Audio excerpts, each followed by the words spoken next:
as a London MP, my constituents would have to pay these ridiculous water bills that they're proposing. I think it's utterly outrageous, and my constituents and the millions of Thames Water customers shouldn't have to foot the bill for their failures. I mean, as you've said, they have been able, as a private company, to borrow lots of money, so they're leveraged to the hilt now.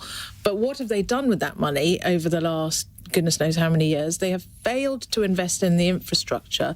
Instead, they've paid out huge bonuses to their executives and dividends to their shareholders.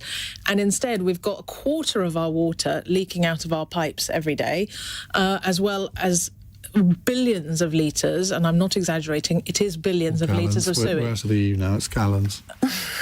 Well, I'm young enough to have been brought up on the decimal system, if I'm going to go back to the whole age. Can I just say, I'm having to compensate for the fact that we haven't got a Tory peer here, so excuse me for intervening a little bit more than I otherwise might.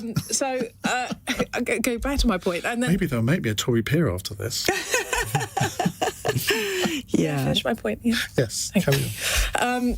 And at the same time, they are wasting millions of pounds on white elephant projects, like one in my constituency, where they want to, in times of drought, take water out of the Thames, replace it with treated effluent, which is going to destroy both the natural environment in terms of our parks, as well as potential threat to the water in the river. So that's why my colleague Sarah Oldney today actually has presented a bill in Parliament to say we need to use the legislation that's already available, that actually government passed not that long ago, to take Thames Water into a special administration regime, which is not nationalisation, because the government wouldn't then be responsible for the debts. It essentially takes it out of its parent company and is under sort of government stewardship until such time as a new owner can be found.